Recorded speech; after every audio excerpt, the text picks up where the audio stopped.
Well, as you've just seen, I'll give us a good clean inside with the hoover. Straight away I spotted them. 1, 2, 3, 4 capacitors all bulged. All 4 of them, all the power supply rail. So that's why it's buzzing. Can't get a value on them, I can't really see. I'll have to get my torch in there. But yeah, all 4 of them are gone. That one's actually started venting. That one there. Okay. One thing I like about the tape deck on this is it's a 2-motor design. It isn't just a single motor. You've got a motor there for the fast forward and rewind functions, and you've got one designated just for the playback. That's brilliant. I'll have to check the belts though.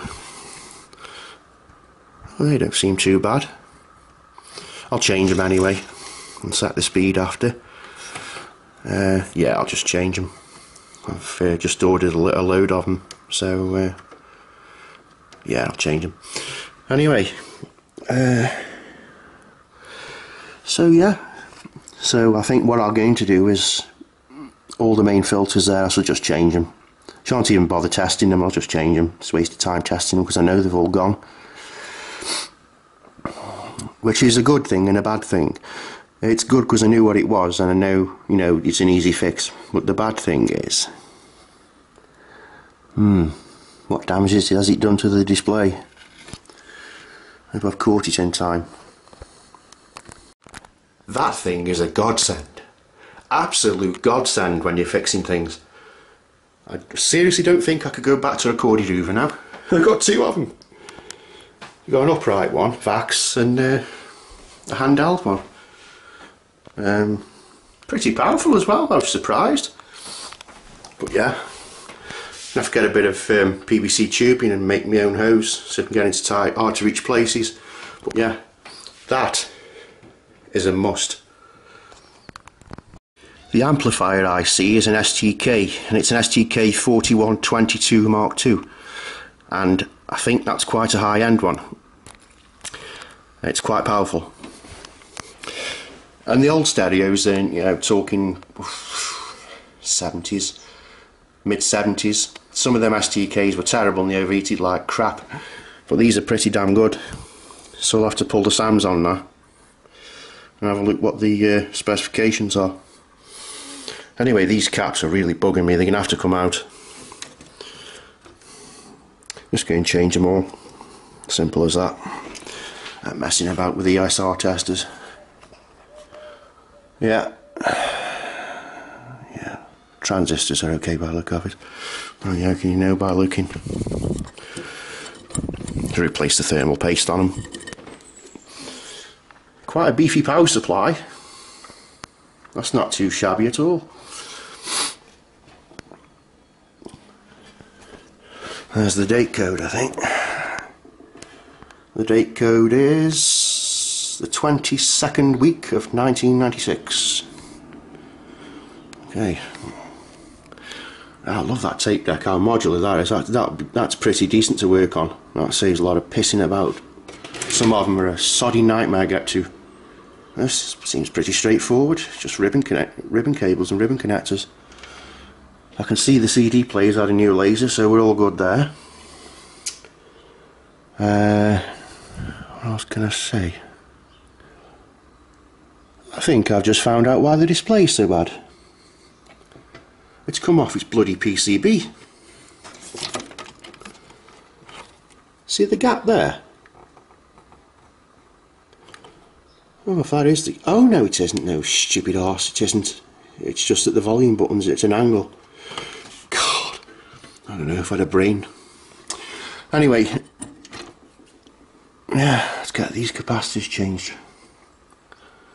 It's all fun and games till somebody loses an eye. Ah, no bloody wonder they've gone. The Rubicon. They're the worst maker cap you can bloody use. Jesus, Sony, what are you thinking? You're complete shite for Hi-Fi, they are. Well, I thought they'd have used nichicon in there at least. But them two are 2200 microfarad at 16 volt. Want 2 of them. Alner, they're not too bad. They're pretty decent actually. I'll also change them anyway.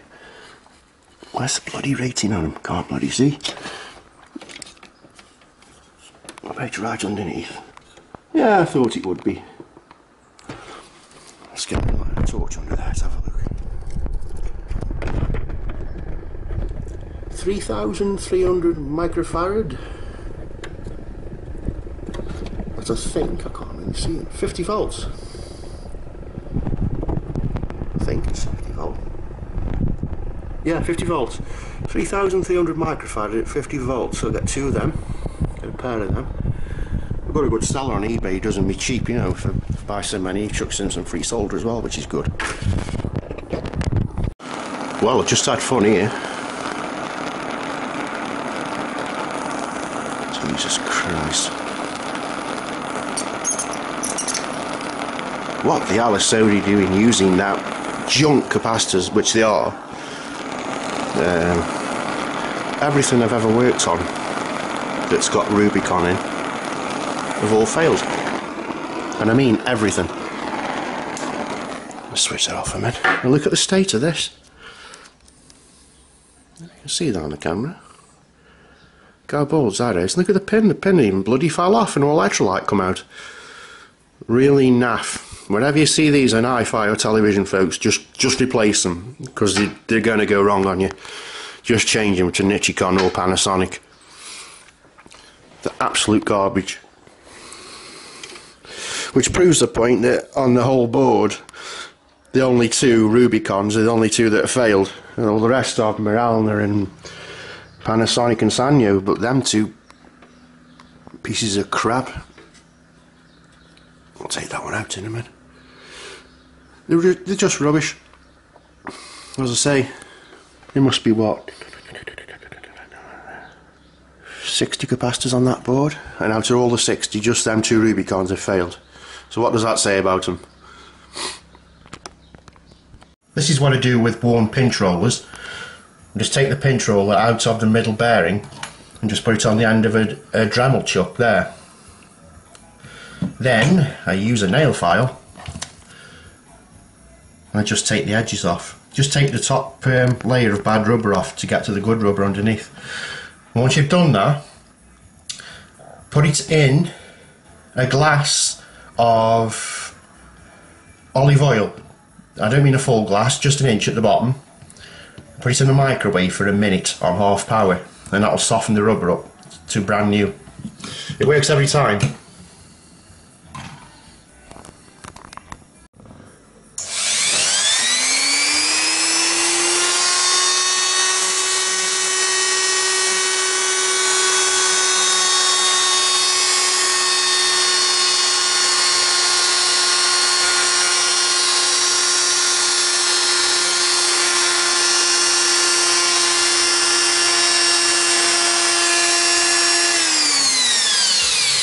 That's it, it's done.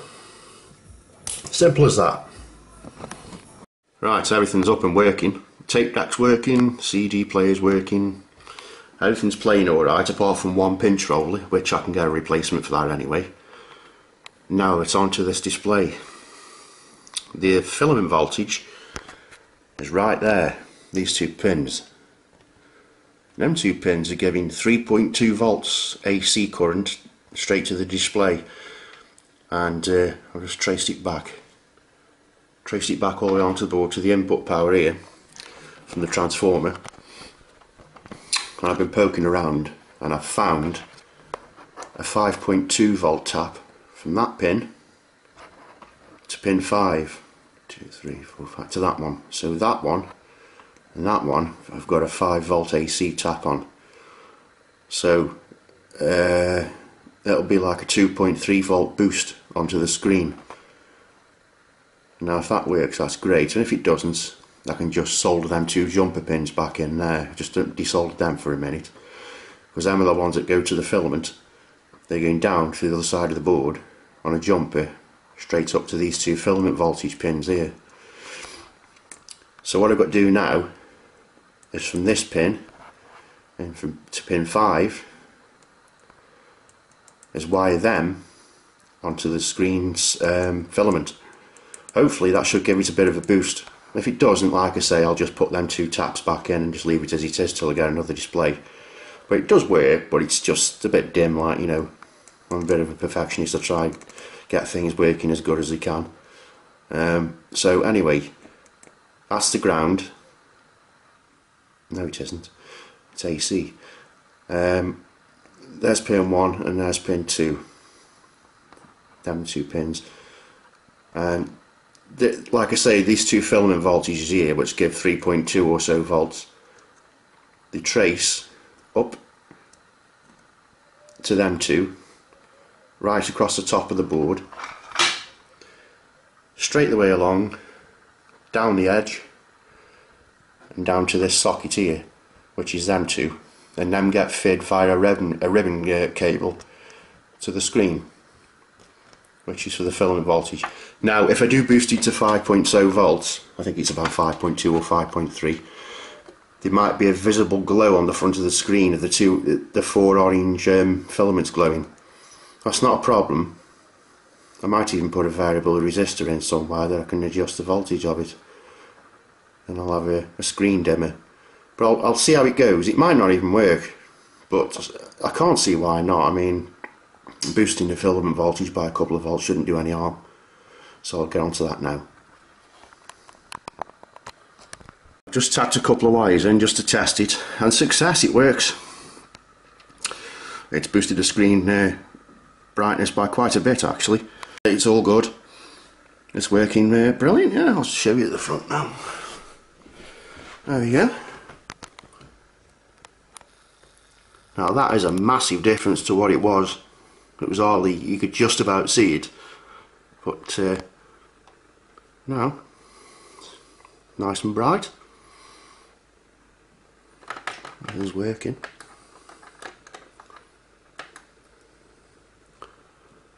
So I'm happy with that. I'm happy with that result. I'll just stick a diode on there. Are we good to go? Right, that's the problem solved. What I've done is permanently soldered them wires and tapping wires, as I said, and I've fitted a variable resistor to adjust the brightness. Why Sony couldn't have done this from the factory, I don't know. I think it's a good idea, because as the display ages, then you could turn the voltage up on the filament. But there you go, it's working perfect. I'll just turn it down a minute and show you at the front how it works. You see we've got nothing on the display now. You just turn it up a little bit. There we go. And you can turn it down and dim it to the brightness you want. So that's really dim. And just turn it up. There we go. It's about right there. Spot on. It's nice and even, the lighters are out of the display now. All the buttons are working and what have you. That's done. It's brought it up like new.